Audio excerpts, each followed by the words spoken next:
बलिदानों को? क्या न्याय मिलेगा इनके इस त्याग को? क्या मोल होगा इनके प्राणों का? आखिर कब तक इस तरह की घटनाएं हृदय को छल्ली करते रहेंगी? क्या देश की राजधानी दिल्ली में किसी की जान की कोई कीमत नहीं है? दोस्तों, देश भर से आईएएस की तैयारी करने के लिए हर वर्ष लाखों की संख्या में स्टूडेंट्स दिल्ली का रुख करते हैं, जहां पे यूपीएससी का मक्का कहा जाने वाला ओल्ड राजेंद्र नगर और मुखर्जी नगर जैसे संस्थानों में आईएएस एस्पिरेंट्स एडमिशन लेते हैं, जिनकी फीस लाखों में होती है। 2-2 लाख रुपए की फीस तो केवल जनरल स्टडीज की चल रही है, और ऊपर से वहां पर रहने के लिए लाखों का खर्चा। एक छोटे से छोटे रूम में भी रहने के लिए आपको 20,000 की रेंट देनी पड़ती है। $1 बिलियन का व्यापार चल रहा है कोचिंग इंडस्ट्रीज का, और ऊपर से सोशल मीडिया पे रील्स को फैला करके यूपीएससी की तैयारी को, सिविल सर्विसेज को इस कदर माइंडसेट का हिस्सा बनाया गया है कि लाखों स्टूडेंट्स कई साल तक आईएएस आईपीएस की तैयारी करते रहते हैं, और इन सब परेशानियों के बावजूद उनको मिलता है राजेंद्र नगर और मुखर्जी नगर जैसे संस्थानों में रहने के लिए छोटे से छोटा कमरा, अनहाइजीनिक कंडीशन में, बेसमेंट में चल रही क्लासेस, जहां पे हजारों बच्चे एक बार में क्लास ले रहे होते हैं, और जहां पे एग्जिट के लिए और एंट्री के लिए केवल एक गेट का इस्तेमाल किया जाता है। बेसमेंट में बनी हुई लाइब्रेरीज में 3,000-4,000 रुपए महंगे फीस देने के बावजूद फैसिलिटीज और सुविधाओं के नाम पर उनको क्या मिलता है? Nothing, zero. अपने बच्चों को आईएएस आईपीएस बनाने के लिए हमारे माता पिता, हमारे पेरेंट्स, हमारे गार्जियन रात दिन एक करके मेहनत करते हैं, महंगे कोचिंग संस्थानों की फीस भरते हैं, दिल्ली में रहकर तैयारी करने के लिए 4 से 5 लाख रुपए हर साल का खर्च आता है। और यहाँ पर कुछ लोगों ने अपने कोचिंग का बड़ा साम्राज्य बना रखा है। 58,000 करोड़ की कोचिंग इंडस्ट्री है आज इंडिया की, और जिसमें यूपीएससी कोचिंग सीट्स पर है। आप कोचिंग माफियाज बोले या फिर nexus of coaching industries, land owners, MCD and what not. Rao IAS coaching संस्थान के बेसमेंट में पिछले दिनों जो अनफॉर्चुनेट दुर्भाग्यवश दुर्घटना घटी, एक क्लास में हजारों स्टूडेंट्स को बैठाते हैं, वो भी बेसमेंट में, जबकि बेसमेंट में लाइब्रेरी चलाना या क्लासेस करना कानूनों के हिसाब से अलाउ ही नहीं है। तो फिर आखिर ऐसा क्यों हो रहा है? ये सभी यूपीएससी एस्पिरेंट्स आगे चल के देश की जिम्मेदारी संभालेंगे, आईएएस आईपीएस बन के देश की सेवा करेंगे, और आज उन्हें ही इन हालातों से गुजरना पड़ रहा है। बात केवल राव आईएएस की नहीं है जहां पे एक दुर्घटना घटी। आप दिल्ली के मुखर्जी नगर, वजीराबाद, नेहरू विहार और राजेंद्र नगर, करोल बाग के साथ साथ देश के दूसरे हिस्सों में भी, चाहे इलाहाबाद हो, जयपुर हो, पटना हो, हैदराबाद हो, बेंगलोर हो, वहां पे भी आपको इस तरह की बेसमेंट में क्लासेस और लाइब्रेरीज देखने को मिलेंगी। क्या एस्पिरेंट्स की जान की कोई कीमत नहीं रह गई? हालात इतने बुरे हैं कि स्टूडेंट्स आज दिल्ली छोड़ करके जा रहे हैं, और जो स्टूडेंट्स यहाँ पर हैं नेहरू विहार में, मुखर्जी नगर में और राजेंद्र नगर में, वो पिछले 4 दिनों से लगातार आंदोलन कर रहे हैं सिस्टम के खिलाफ, एमसीडी के करप्शन के खिलाफ, जैसा कि आरोप लगाया जाता है। उन महंगे कोचिंग संस्थानों के खिलाफ जिन्होंने कोचिंग की एक मोनोपोली बना रखी है। हर साल उनकी फीस तो बढ़ती जा रही है, लेकिन सेफ्टी के नाम पर बच्चों को कुछ भी नहीं मिल रहा है, और हमारी सरकारें एक दूसरे पर आरोप और प्रत्यारोपण कर रही है। दोस्तों, हमें समझना होगा कि अगर जान बची रहेगी तो लाखों सफलताएं हमारी कदम चूमेंगी। आइए समझते हैं इन सभी मुद्दों को, क्योंकि ये सिर्फ ओल्ड राजेंद्र नगर का मामला नहीं। आज भारत के हर दूसरे घर में कोई ना कोई आईएएस बनना चाहता है, कोई ना कोई आईपीएस बनना चाहता है, आईएफएस बनना चाहता है, सिविल सर्विसेज में अपना करियर बनाकर देश की सेवा करना चाहता है, अपने माता पिता का नाम रोशन करना चाहता है। ये मामला हर एक स्टूडेंट्स का, हर एक विद्यार्थी का है। ये मेरे घर का और ये आपके घर का भी मामला हो सकता है। दिल्ली के ओल्ड राजेंद्र नगर स्थित राव आईएएस संस्थान में शनिवार को बेसमेंट में पानी भरने की वजह से यूपीएससी की तैयारी करने वाले 3 अभ्यर्थियों की मृत्यु हो गई। सरकारी आंकड़े तो 3 मृत्यु बताते हैं, लेकिन ओल्ड राजेंद्र नगर में रहने वाले लोकल स्टूडेंट्स का कहना है कि यह आंकड़े और भी बड़े हो सकते हैं। 6:25 या 6:30 की घटना है। उसी समय कल बारिश हुई है, उसके बाद वहाँ पर पानी भरा है। लगभग 8 बजे से इन्होंने बॉडी निकालना चालू हो गया है। आप किसी भी स्टूडेंट से पूछ लीजिए, हमको झूठ बोल के क्या मिलेगा। 8 एम्बुलेंस तो आई है सर, सीसीटीवी फुटेज बोल रहा है। तो आप कह रहे हैं 8 एम्बुलेंस में बॉडीज ले गई, क्योंकि पुलिस एम्बुलेंस से बॉडी ले गई है और ये कह रहे हैं कि 3 कैजुअलिटी हो रही है। शर्म आनी चाहिए सर इनको, कम से कम बताएं तो ना उठे तू है। इन 3 विद्यार्थियों में यूपी के अंबेडकर नगर से श्रेया यादव, हैदराबाद से तान्या सोनी और केरल से निविन डाल्विन शामिल हैं, जिनकी उम्र 21 साल, 22 साल, 26 साल के अंदर थी। दिल्ली में थोड़ी सी भी बारिश होती है तो न केवल करोल बाग और राजेंद्र नगर में, बल्कि ऑलमोस्ट दिल्ली के सभी हिस्सों में यही हालात होते हैं। ड्रेनेज सिस्टम पर्याप्त नहीं है, सीवर सिस्टम का मैनेजमेंट सही नहीं है, सड़कों पे कॉन्टिन्यूसली काम होने की वजह से इस तरह की समस्याएं देखने को मिल रही हैं। परिणाम स्वरूप दिल्ली की जनता ने, सभी अभ्यर्थियों ने एमसीडी को निशाना साधा, क्योंकि आखिर एमसीडी की यह जिम्मेदारी है प्रॉपर सिस्टम मैनेज करने की, सीवर सिस्टम को मैनेज करने का, ड्रेनेज सिस्टम को मैनेज करने का। और एमसीडी इन कोचिंग संस्थानों को बेसमेंट में लाइब्रेरी और कोचिंग चलाने के लिए, क्लासरूम चलाने के लिए किस तरह से परमिशन दे सकते हैं, और अगर परमिशन नहीं दी गई तो आखिर ये कोचिंग संस्थान किस कारण से इस तरह की जरूरत करने की कोशिश क्यों। बहरहाल एमसीडी ने मामले की गंभीरता को देखते हुए दृष्टि आईएएस के साथ साथ दूसरे कई कोचिंग इंस्टीट्यूट्स जिनकी क्लासेस और लाइब्रेरीज बेसमेंट में चल रही थी उनको सील कर दिया है। Protest is going louder. MCD officials, IPS officers are admitting to the aspirants here in Old Rajendra Nagar, Delhi. Aspirants from living in cramped rooms for exorbitant rents to burn in the midnight oil in libraries. Aspirants go through a tough phase in their preparation phase. Is it education or exploitation? क्या ये शिक्षा या शोषण? Rao IAS की basement में होने वाली इस दुर्घटना ने एक्सपोज कर दिया है कि किस प्रकार से कोचिंग संस्थान और कोचिंग माफियाज लर्निंग को, एजुकेशन को अपना बिजनेस बना रखे हैं, जहां पे स्टूडेंट्स की सेफ्टी, उनकी जान की कोई कीमत नहीं। अभ्यर्थियों का, विद्यार्थियों का और पेरेंट्स का गुस्सा लाजमी है, पर हमें इस बात का ध्यान रखना पड़ेगा कि आखिर ऐसे कौन से लोग जिम्मेदार हैं इस तरह की दुर्घटनाओं में। क्या केवल दिल्ली आना ही एकमात्र ऑप्शन है आईएएस आईपीएस के सपने को साकार करने का? क्या केवल ऑफलाइन क्लासेस में ही पढ़ के यूपीएससी क्रैक किया जा सकता है, या फिर एआई और इंटरनेट के इस युग में शिक्षा में जो क्रांति आई है उसका भी इस्तेमाल करके बेहतर परिणाम लाए जा सकते हैं? आखिर रिस्पॉन्सिबिलिटी किसकी है? पेरेंट्स की, उन बच्चों की, जिला प्रशासन की, एमसीडी की, या कोचिंग माफियाज दिल्ली सरकार की, या फिर भारत सरकार की? कहीं ना कहीं जिम्मेदारी हम सब की, इन सभी स्टेक होल्डर्स की। स्टूडेंट्स को गुमराह करने के लिए स्पेशली सोशल मीडिया पर, इंटरनेट पर आज रील्स का जमाना चल रहा है। इस तरह से पीआर और मार्केटिंग करके, पेड मार्केटिंग, पेड पॉडकास्टिंग करके विद्यार्थियों को भ्रमित किया जा रहा है, पेरेंट्स को भ्रमित किया जा रहा है बाय सम सो कॉल्ड गुरुज। देखिए, सम्मान सभी शिक्षकों का है, लेकिन ऐसे शिक्षक जो बच्चों को गुमराह कर रहे हैं, जो लाखों रुपए उनसे ऐंठ रहे हैं, लेकिन सुविधाओं के नाम पर उनको कुछ भी नहीं मिल रहा है, तब हमें आवाज उठानी पड़ेगी। आखिर इस तरह की दुर्घटनाओं का कभी तो अंत हो। सोशल मीडिया पे स्टूडेंट्स के द्वारा भी कई कैंपेन चलाए जा रहे हैं, जहां पे ऑफलाइन कोचिंग सेंटर्स की अंदरूनी सच्चाइयों को बयां किया जा रहा है।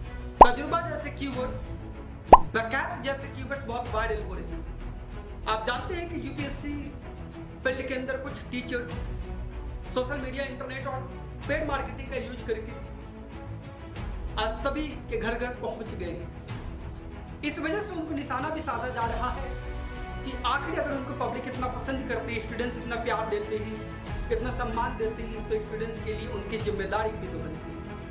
और हमारे विद्यार्थी जो दिल्ली के मुखर्जी नगर और राजेंद्र नगर में इस पूरे सिस्टम के खिलाफ आवाज उठा रहे हैं, आंदोलन कर रहे हैं, प्रोटेस्ट कर रहे हैं, आपको बिग सैल्यूट। यह कोई नई घटना नहीं है, लेकिन हर साल स्टूडेंट्स इस तरीके से ही शिकार होते हैं। अभी कुछ दिनों पहले ही नीलेश मौर्य नाम के एक स्टूडेंट, जिसने आईएएस के प्रीलिम्स क्वालिफाई कर दिया था और मेंस की तैयारी कर रहा था, अनफॉर्चुनेटली पटेल नगर के हिस्से में करंट लगने की वजह से उनका स्वर्गवास हो गया।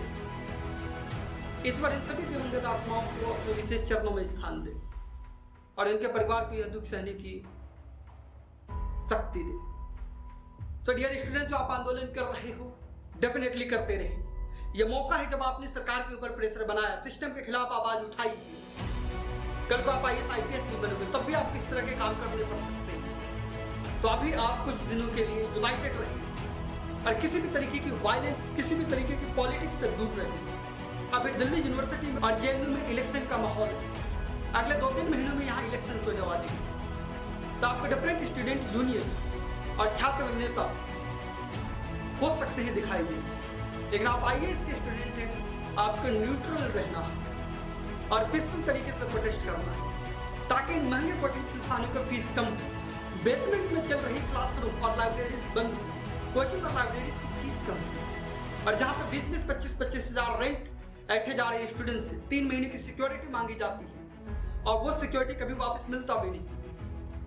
ये सभी चक्रव्यूह को, इन सभी मायाजालों को तोड़ा जाए। स्टूडेंट्स पावर क्या होती है ये आप बता दीजिए कि अब सरकार की और सिस्टम की मनमानी नहीं चलेगी, मकान मालिकों की मनमानी नहीं चलेगी, कोचिंग माफियाओं की मनमानी नहीं चलेगी। और जब स्टूडेंट एकजुट होकर के लड़ते हैं तो एक सैलाब आता है, और सैलाब को रोक सके ऐसी ताकत किसी में नहीं। सिस्टम और सरकारें तो बारिश को भी दोष दे रही है, लेकिन दोस्तों बारिश के साथ साथ ओल्ड राजेंद्र नगर में, मुखर्जी नगर में ऐसी और भी बहुत सारी परेशानियां चल रही हैं। स्टूडेंट्स को पीटा जाता है मकान मालिकों के द्वारा। अभी पिछले साल इस संस्कृति IAS की कोचिंग में आग लग गई थी। करोल बाग, ओल्ड राजेंद्र नगर, पटेल नगर जैसे इलाकों में स्नैचिंग के मामले, फोन छीना झपटी के मामले, रात के 10 बजे के बाद तो चाकू दिखा करके भी लूट मारने का कई केसेस कई सालों से चल रहा है। तो हमारी सिस्टम, हमारी पुलिस, हमारा प्रशासन इसके लिए काम क्यों नहीं कर रहा है? दोस्तों, मैं ओल्ड राजेंद्र नगर में रहा हूँ, तैयारी के स्टूडेंट्स को पढ़ाए, मेंटरशिप दी है, मैं वहाँ के रग-रग से वाकिफ हूँ। लेकिन इसके बाद भी मैं कहूँगा कि ये इंटरनेट का युग है, एजुकेशन टेक्नोलॉजी का युग है। आज के टाइम पे आपको तैयारी करने के लिए दिल्ली, कोटा, बेंगलोर, इलाहाबाद या पटना जाने की जरूरत नहीं है, चंडीगढ़ जाने की जरूरत नहीं है। आप घर के सेफ वातावरण में रहकर, दिल्ली के पॉल्यूशन से दूर रह करके भी स्वच्छ हवा में सांस लेते हुए अपने घर से तैयारी कर सकते हैं। IAS की तैयारी करने के लिए जगह मायने नहीं रखता है, कोचिंग मायने नहीं रखती है। अगर मायने रखती है तो आपका जुनून, आपका सपना, आपका पैशन, डेफिनेटली गाइडेंस के लिए हमें एक मेंटोर की जरूरत होती है। ऐसे मेंटोर जिन्होंने इस एग्जाम में खुद बहुत अच्छा परफॉर्म किया हो, जो इस एग्जाम के पैटर्न को अच्छे से समझते हैं और वो आने वाले आपके कई सालों की जर्नी को 1 साल में, 2 साल में बना दे। आंसर कैसे लिखे जाए इस बारे में मेंटरशिप, प्रीलिम्स की परीक्षा को कैसे क्वालिफाई किया जाए इस बारे में मेंटरशिप, और आज ऑनलाइन मेंटरशिप अवेलेबल है। काफी ऐसे कोचिंग इंस्टीट्यूट है जो बहुत ही रिजनेबल प्राइस में, नॉमिनल फी में आप जैसे युवाओं की सपोर्ट कर रहे हैं। सिलेक्शन IAS भी बहुत सारे NGOs के माध्यम से दिल्ली में पूरे देश के विद्यार्थियों को ऑनलाइन पर्सनल 1-to-1 सेशन दे रहा है, 1-to-1 मेंटरशिप दे रहा है। अप टू 90% स्कॉलरशिप के साथ आपको high quality affordable classes provide की जा रही है। तब फिर आप दिल्ली क्यों आना चाहते हैं? हमें सिविल सर्विसेज को सोशल मीडिया पे ग्लोरीफाई करने से रोकना होगा। ये कोचिंग संस्थाओं के द्वारा इनको ग्लोरीफाई किया जाता है, जबरदस्ती के IAS IPS की शादी को दिखा रहे हैं, रॉयल एंट्री को दिखा रहे हैं कि आप इसके लिए IAS IPS बनना चाहते हैं। इनको रोकना होगा। दोस्तों, मुखर्जी नगर में नेहरू विहार के पास वर्धमान मॉल नाम की एक जगह है। इसमें आपको 10 से 12 कोचिंग देखने को मिल जाएंगे जो बेसमेंट में चल रही है। ये बिल्डिंग बहुत ज्यादा पुरानी है, कब क्या हो जाए कोई भी नहीं जानता है। इन सभी को रोकना होगा। हमें सरकारों से सवाल पूछना होगा, सिस्टम से सवाल पूछना होगा। ड्रेनेज सिस्टम तो बुरा है ही, लेकिन वहां पर रहने वाले लोगों के लिए, लाइब्रेरी में पढ़ने वाले स्टूडेंट्स के लिए प्रॉपर वेंटिलेशन की भी सुविधा नहीं है, फ्रेश ऑक्सीजन भी नहीं आ रही है वहां। फायर सेफ्टी का भी ध्यान नहीं रखा जा रहा है इन कोचिंग संस्थाओं के द्वारा। एजुकेशन के ऊपर 18% का टैक्स लगाती है सरकार, लेकिन क्या इसके बराबर की सर्विसेज भी मिलती हैं हम युवाओं, हम देश के वासियों, हम टैक्स पेयर्स को? आज ऑलमोस्ट सभी जगह पर ऑफलाइन कोचिंग भी अवेलेबल है, और अगर ऑफलाइन नहीं तो ऑनलाइन तो है। बहुत अच्छे इंस्टीट्यूट से, बहुत अच्छे ऑर्गेनाइजेशन से, बहुत सारी NGOs हैं, जैसे हम होंगे कामयाब NGO, जीतो फाउंडेशन, सिलेक्शन भारत NGO, जो आप जैसे युवाओं को ऑनलाइन एजुकेशन दे रही है काफी अफोर्डेबल फी पे। 90% तक की, 100% तक की भी स्कॉलरशिप प्रोवाइड की जा रही है। टेलीग्राम के ऊपर, इंटरनेट के ऊपर ऑलमोस्ट सारे PDF, सारे नोट्स अवेलेबल है। आप घर पर रहकर तैयारी कीजिए, आपकी जान भी बचेगी और आप सेफ भी रहोगे। और अगर आपकी तैयारी में ईमानदारी है तो डेफिनेटली सफलता भी आपको मिलेगी। मैं समझता हूँ माहौल का भी एक बड़ा इंपॉर्टेंट रोल प्ले होता है, लेकिन माहौल के नाम पर जो हमें कीमत अदा करनी पड़ रही है दिल्ली में, राजेंद्र नगर में, जो लाखों रुपए फीस के साथ साथ लाखों रुपए रहने का खर्च, क्या उसके एवज में तैयारी करना बुद्धिमानी है? सेफ रहे, स्वस्थ रहे और पढ़ाई करें। पीयर ग्रुप आप ऑनलाइन बना सकते हैं। टेलीग्राम पे हमारे सिलेक्शन आईएएस का भी ग्रुप बना हुआ है, जहाँ पे स्टूडेंट्स एक दूसरे के साथ बहुत अच्छे से इंटरेक्ट करते हैं। हमारे मेंटर्स और हमारे टीचर्स की देखरेख में दिल्ली में होने वाली इस घटना में वाकई हम सभी का दिल दुखा है, हम सभी तकलीफ में। लेकिन आईएएस के एस्पिरेंट होने के नाते, आईएएस का टीचर होने के नाते हम सभी की अपनी मर्यादाएं, आखिरकार हमें भी आगे चल के शासन और प्रशासन का हिस्सा बनना है। तो हमें अपनी मर्यादा में रहकर सवाल पूछना, अपने गुस्से को, अपने क्रोध को कंट्रोल करना है। और आईएएस की तैयारी के संबंध में आपका किसी भी तरीके का डाउट हो, सवाल हो तो कमेंट कीजिए। आप इस दिए गए नंबर पे हमें कांटेक्ट कीजिए। हमारे टीचर्स, हमारे मेंटर्स आपको फ्री ऑफ कॉस्ट गाइड करेंगे, मेंटरशिप प्रोवाइड करेंगे। आप टेलीग्राम पे हमारे चैनल से जुड़ सकते हैं, जहाँ पे आपको फ्री ऑफ कॉस्ट सारी सुविधाएं, सारे नोट, सारा गाइडेंस आपको टाइम टू टाइम प्रोवाइड किया जाएगा। अगर आपने हमें अपना 10% भी कमिटमेंट दिखाया तो हम आपको उसका 100% कमिटमेंट दिखाएंगे।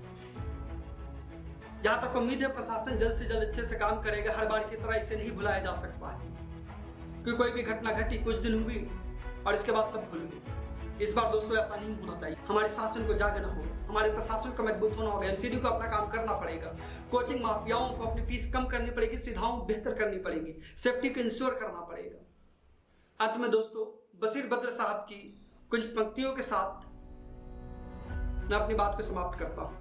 वही ताज है, वही तख्त है, वही जहर है, वही जाम है। वही ताज है, वही तख्त है, वही जहर है, वही जाम है। ये वही खुदा की जमीन है, ये वही बूतों का निजाम है।